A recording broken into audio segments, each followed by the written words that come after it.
Hi traders, welcome back to my channel. In today's video I will show you two long NQ setups in which both were taken using the exact same strategy, but one of them resulted in a loss and one of them resulted in a win. The purpose of this video isn't to just show you the winning trades, but to walk you through my decision making process and how I apply my strategy in the market. I shall go through how I decide the bias for the day, higher time frame key liquidity areas, and also lower time frame entry confirmation. So without further ado, let's jump into the charts to see what I'm talking about. So first of all, before I start, I decide what is the bias for the day. I set up my time frame on the daily or the 4-hour, but mostly I use the 4-hour time frame. So as you can see here, price kept on making higher high, higher low, higher high, higher low, higher high, higher low, higher high, higher low. So that is showing me that price action is bullish. Also, this line that I'm plotting right here is telling me that price is currently bullish. Why? Because price made a break of structure to the upside. So that confirms my bias, which is bullish. Now, for today's video, I will explain this price action here. But I need to explain what price made for it to come there, and so I decided that I will take the long setups. So when price made this break of structure here, I have marked the 4-hour key liquidity area here from this bullish movement right here. That is a very important key liquidity area. Why? Because it is on the 4-hour time frame, which is very strong. And as you can see, when price went below the liquidity that I have marked, it made another break of structure. This one, let's call it the inner break of structure. So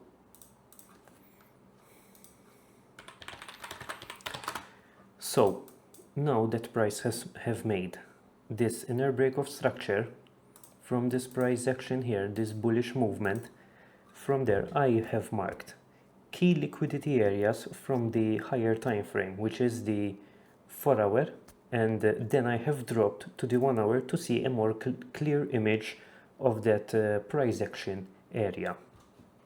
Let's delete these markings here. So we are still on the 4-hour time frame. So I have marked this point here, which is the 4-hour key liquidity area. Why? Because as you can see here, price made a bearish movement right here. So for me, that's an important area. Now, that's the only thing that I have marked. Also, I have marked this part here as well on the 4-hour, but as price in this video didn't go down there, I will not keep the line marked, but it is still a good point of liquidity. But let's delete it. I shall only explain this part here. So I have marked the key liquidity area on the 4-hour. Now I will drop down to the 1-hour time frame. As you can see, on the 1-hour time frame, price is more clean, more open. One can see it better. This liquidity point here on the 1-hour, which was as well seen on the 4-hour, it was good to be marked. I didn't mark it because when price went below it, it was 3 a.m. So obviously at that time I wasn't up, so that's why I didn't mark it. But this one here on the 1 hour, it is more even clear than on the 4 hour. On the 1 hour, it's far more smoother. So let's name it 4 hour, 1 hour. So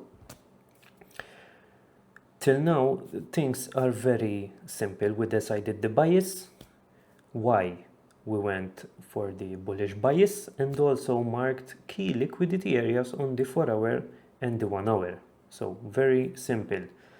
So right here we only have one key liquidity point. Once I have marked my key liquidity point, I will just wait for price to go below that point. Once price goes below that point, I will drop down to the 1 minute and see if my strategy criteria is there. So I will drop down now to the 1 minute, and I shall explain to you the two setups that I have taken. We will start with the first one, which resulted in a loss, and I shall explain why I took it. So, if you have seen my previous two videos, I said that when price makes like this move here, a bearish momentum movement, I look to trade the reversal of it, because when price does that bearish move, it looks to fill it back up. And so that was my thought process. So price went below the liquidity that I have marked, so it ticked one box. It left as well an IFG open, which ticked another box, and also filled it with a pin bar, so that ticked another box for me. So from that pin bar filament, I took the long setup, which eventually resulted in a loss. So the thought process behind this trade was that one that I explained. It is very simple, but of course it doesn't work every time. After that setup was taken, of course I took the loss. I waited for price to see what kind of movement it will take. This price movement here, it was very, very clean. So I shall explain it now. After price took this inner low and kept making lower low, we came here to this price action here. Price made a small consolidation, as you can see, and made a bullish movement. So that bullish movement ticks one of our boxes. So price made a bullish movement, then it started to retrace. We see the retracement here, and then again made another retracement, which ended up in this price action area here. So after I saw this movement, when price took this low here, I plotted immediately the fib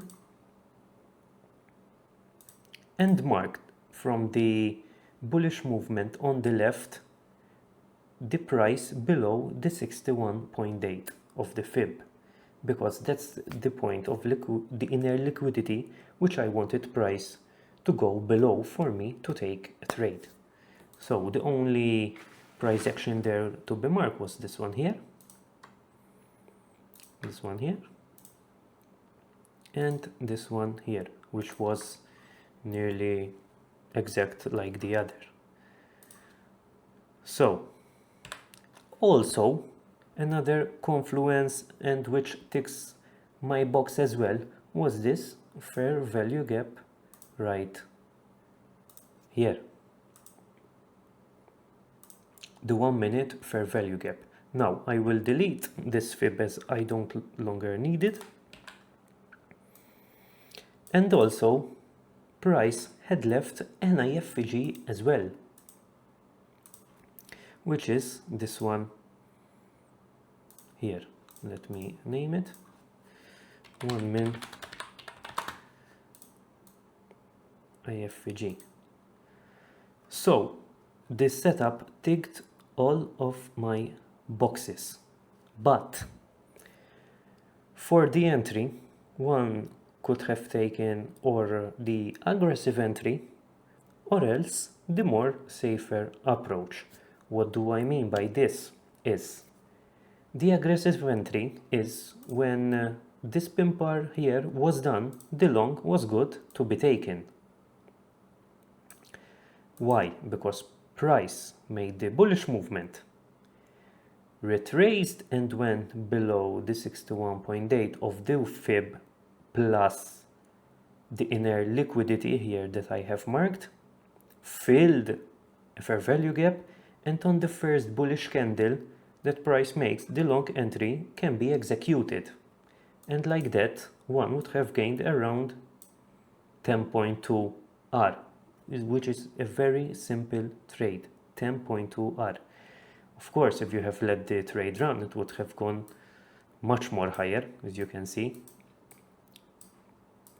It would have went to 30 R, but let's keep our legs on earth. How can I say? But the entry that I took at that time was the one that I call the safer approach. I didn't take the trade from this pin bar here, but I took the trade after the IFG was filled, which I mean this candle right here. And I closed the trade at around 4 RR. I think it was around here.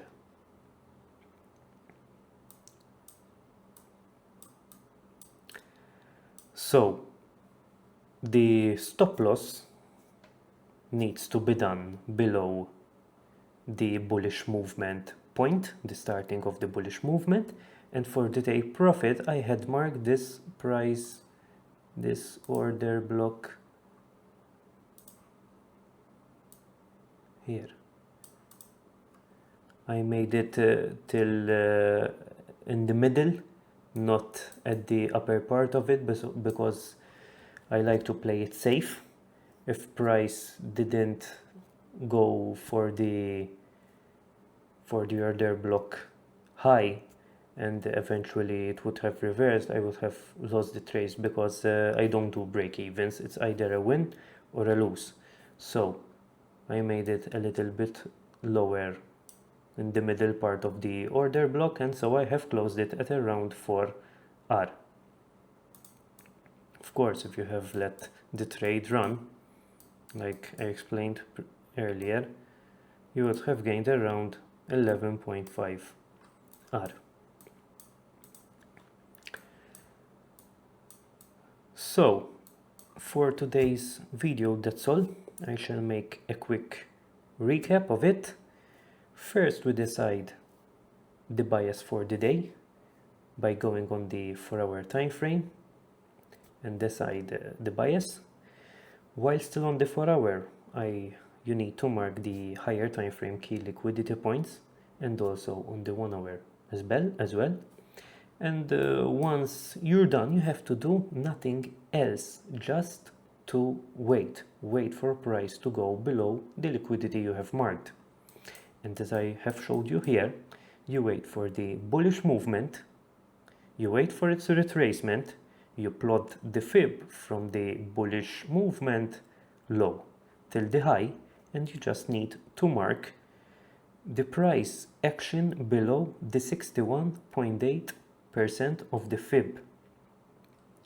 And from the bullish movement you mark the inner liquidity that you want for price to see, which in this one was a very easy one because you only had these 2 points here.